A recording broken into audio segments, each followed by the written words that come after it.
Kisah Para Rasul pasal 14 ayat yang ke-26 berbunyi demikian. Dari situ berlayarlah mereka ke Antiokhia. Di tempat itulah mereka dahulu diserahkan kepada kasih karunia Allah untuk memulai pekerjaan yang telah mereka selesaikan.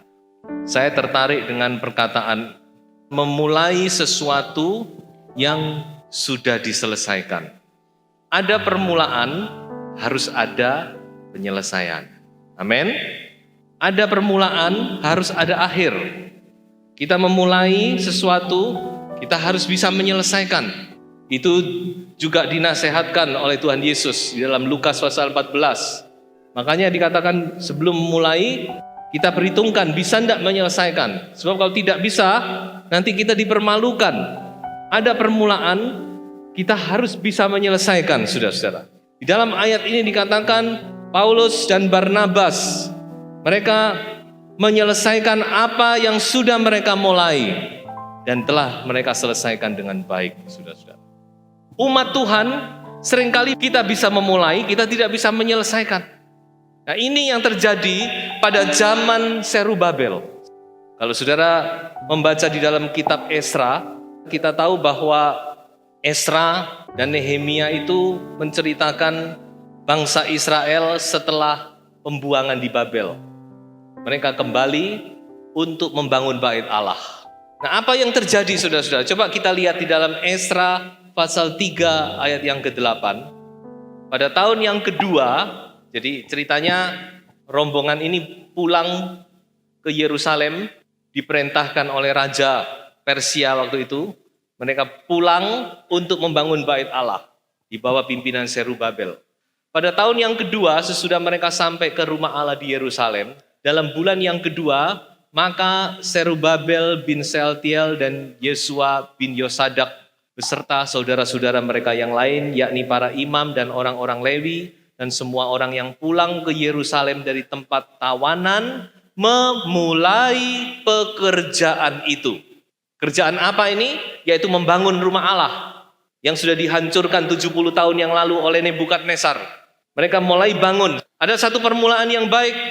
Dikatakan mereka mulai membangun, mereka mulai pekerjaan dengan baik. Mereka meletakkan dasar rumah Allah. Fondasi diletakkan. Pembangunan mulai berjalan. Tetapi saudara-saudara, di dalam Esra pasal 4, tantangan mulai datang. Kita harus ingat, setiap pekerjaan yang baik, teristimewa pekerjaan untuk membangun rumah Tuhan, memuliakan Tuhan, pekerjaan untuk mendatangkan kesejahteraan bagi umat Tuhan, pasti ada tantangan. Iblis tidak pernah tinggal diam, saudara. Maka di dalam pasal yang keempat, tantangan mulai datang, saudara-saudara. Ya, ada 3 cara iblis menyerang umat Israel. Pertama, mengajak mereka berkompromi, saudara-saudara. Di ayat yang kedua, diajak kompromi. Kamu membangun, wah saya juga mau ikut. Hati-hati saudara-saudara. Iblis mau membangun rumah Allah, saudara-saudara. Ayo kita mau bangun sama-sama. Tapi Zerubabel berkata, no way, no way. Tuhan perintahkan kami untuk membangun. Nah, setelah mereka gagal, maka mereka memakai cara mengintimidasi. Ayat yang keempat, dari pasal yang keempat. Mereka mulai menakut-nakuti. Mereka mulai mengintimidasi umat Tuhan. Sehingga mereka menjadi takut. Semangat mereka mulai luntur. Dan terakhir, iblis dengan cara kekerasan. Ayat yang ke-23. Dia paksa supaya pembangunan berhenti. Dan pada ayat yang ke-24, pembangunan itu berhenti total. Pembangunan berhenti total. Visi mulai luntur. Tidak ada lagi dorongan. Tidak ada lagi semangat untuk maju. Berhenti pekerjaan itu. Dan berhentinya ini tidak tanggung-tanggung. Sejarah mencatat mereka berhenti kurang lebih 15 tahun pembangunan itu berhenti. Sampai kepada pasal 5 ayat 1 dikatakan di situ, coba kita lihat saja pasal 5 ayat 1. Tetapi Nabi Hagai dan Sakaria bin Ido, kedua nabi itu bernubuat terhadap orang-orang Yahudi yang tinggal di Yehuda dan di Yerusalem dalam nama Allah Israel yang menyertai mereka. Pada waktu itu mulailah Serubabel bin Sealtiel dan Yesua bin Yosadak membangun rumah Allah yang ada di Yerusalem. Haleluya. Tuhan tidak tinggal diam. Rencana Tuhan pasti jadi.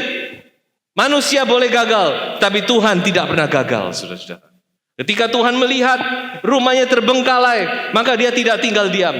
Tuhan memakai Hagai dan Sakaria, dan mereka mulai memberitakan firman Tuhan, mulai bernubuat, dan oleh nubuat itu, saudara-saudara, pembangunan itu berjalan kembali sampai selesai. Puji Tuhan.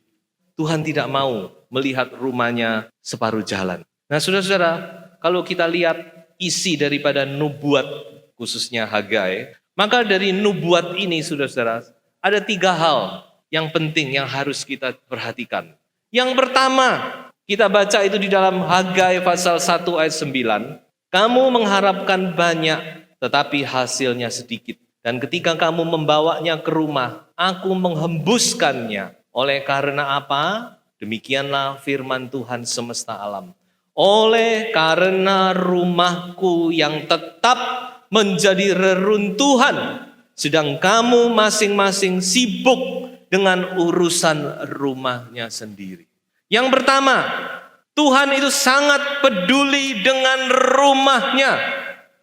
Saudara-saudara, kita tentu tidak ingin waktu rumah kita direnovasi, genteng sudah diangkat, lalu pemborongnya hilang, saudara-saudara. Atau pemborongnya membangun orang lain, atau mungkin membangun rumahnya sendiri. Demikian juga Tuhan, saudara. Tuhan sangat peduli dengan rumahnya. Dia tidak mau rumahnya dibiarkan sebagai reruntuhan. So itu dikatakan oleh Tuhan, kamu membawa banyak, tapi ternyata hasilnya sedikit. Rupanya ada kaitan.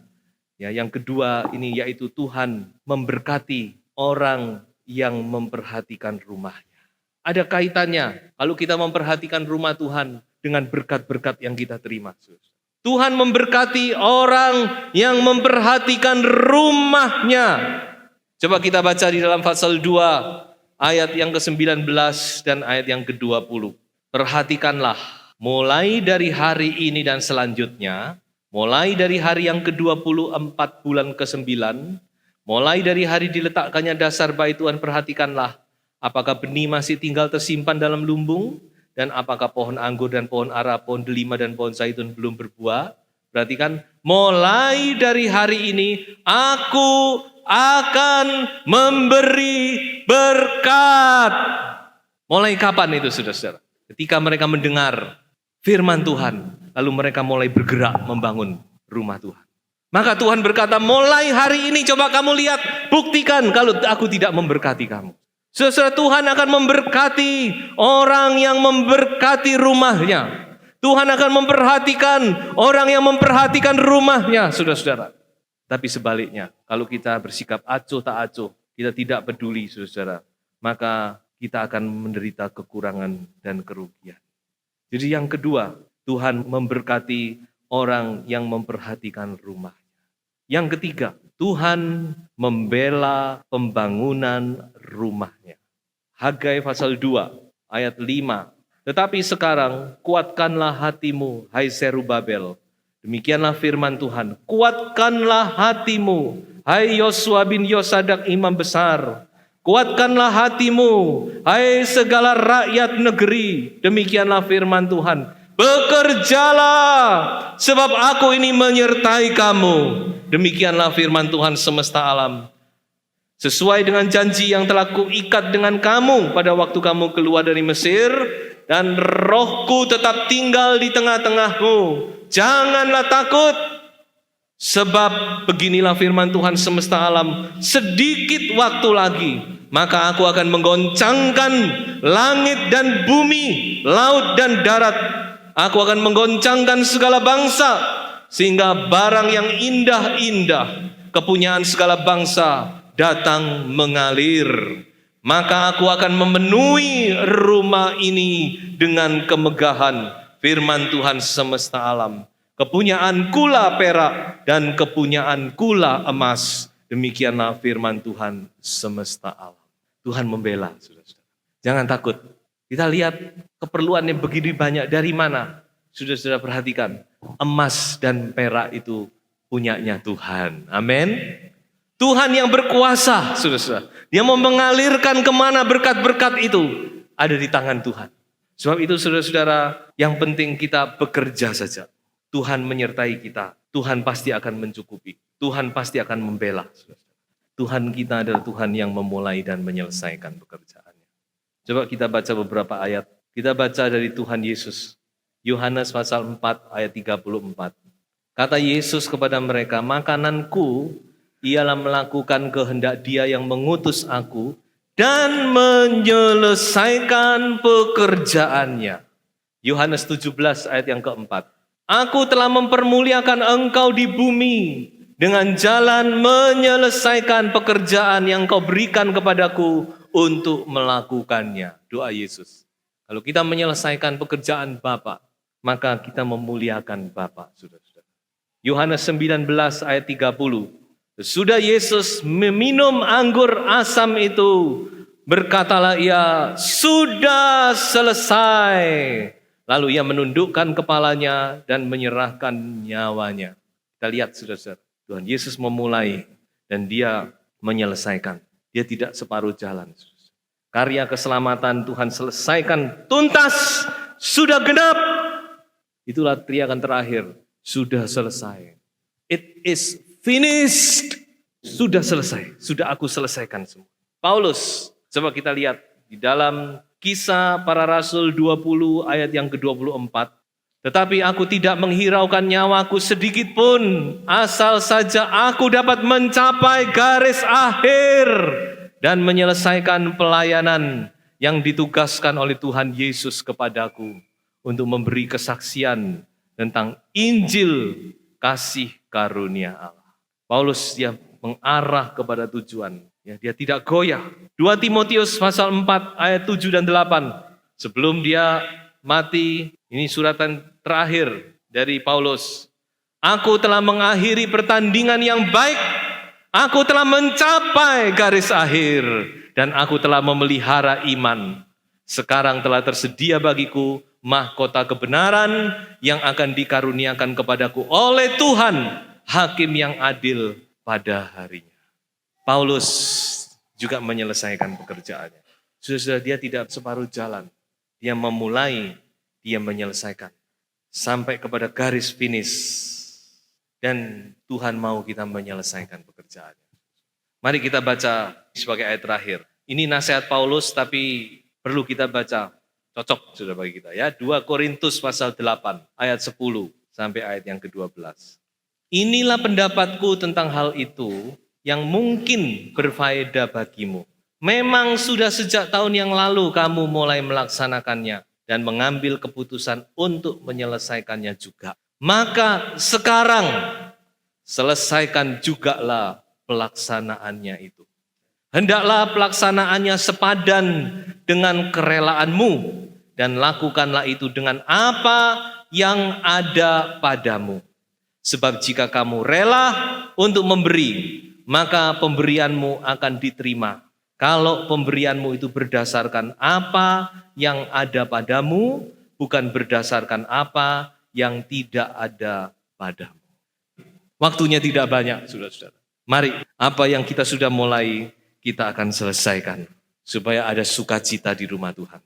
Hagai artinya adalah perayaan. Tuhan mau merayakan dengan sukacita. Dikatakan ketika mereka sudah menyelesaikan rumah itu, maka ada perayaan besar dan sukacita Tuhan melimpah. Biarlah pekerjaan Tuhan kita selesaikan sampai finish. Tuhan memberkati saudara-saudara semua.